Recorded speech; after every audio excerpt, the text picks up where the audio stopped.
wird aufgeschoben und der Wunsch ist ein Jahr.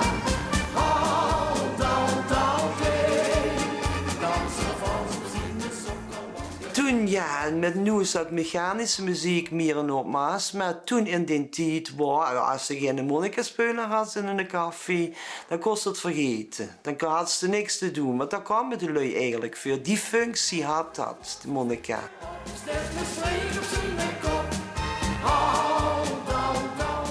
Hier hong dan met haar en ziel aan.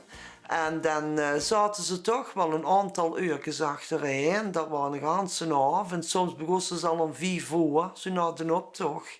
Tot een uur of 12. En ik weet niet wie laat of die cafés toen nooit open waren, want dat is nu anders. En, maar als ze dan 's middags, als ze niet hoefden te spelen, dan kwamen ze woonden een week. De vogel, dat was een bijnaam. En een vogelgisten met vertrekken kon het kroegentocht maken. En dan moest hij met Monica voorop, de ganse bende erachteraan. En die hadden zo'n lol allemaal. Dat was leuk, heel leuk, ja. Wie is dat veranderd? Op een gegeven moment, en ik denk dat de Scala, de Monica-club, daar ook heel veel aan verloren hebben, toen wordt dat elektronisch orgel. Monica's. Hè? Dus al die Monica-spelers, dat was wel fijn, want dat is een grote zalen speelden. En zeker zonder versterker, met de gewone Monica, dat was toen op een gegeven moment ouderwets. Hè? En dan had ze geen stroom, natuurlijk kon ze die niet meer over straat lopen. Of dat wouden ze dan ook niet meer, want als ze gewend was met orgel erbij, ja, dat was een ganz ander geluid. En als ze dan, dat kind ze dan vergelijken met of ze de mondmuziekje aan het spelen is. Dus dat valt ontzettend tegen. Dus die Monica-spelers hadden daar ook geen zin meer in. Hè?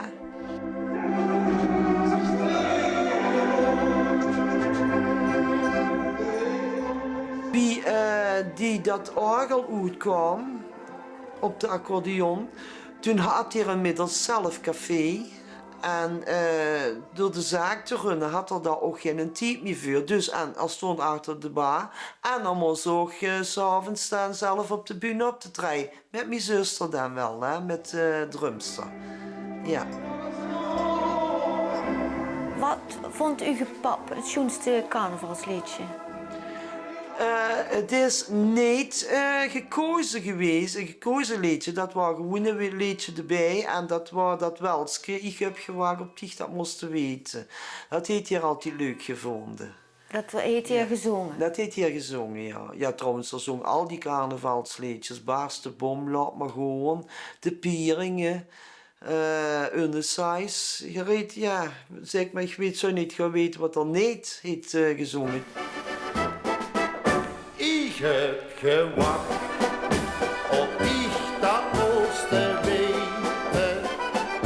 In regen weer, de oude beren komt.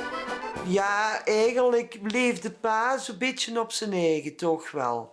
Ik word er dan niet zo in betrokken als kinderzijnde. Ja, dat ging vroeger allemaal zo, hè. En ik kan daar eigenlijk niet veel over vertellen. Ja, het wordt gewoon een bandje of gaat. En daar stond dat nummer dan op. En dat moest hij zich leren.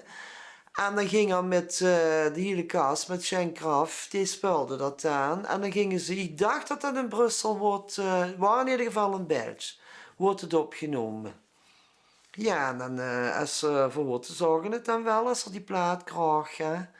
Ja, en dan wordt hij natuurlijk de hele dag gedraaid. Apen trots op.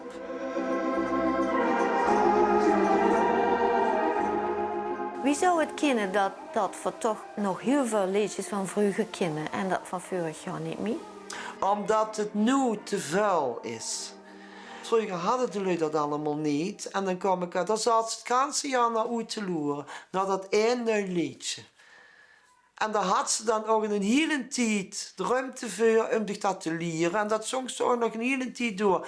Maar nu, van alles komt op de graf. Die wil dit en die wil dat en zus en zo. Dus het is allemaal te vuil.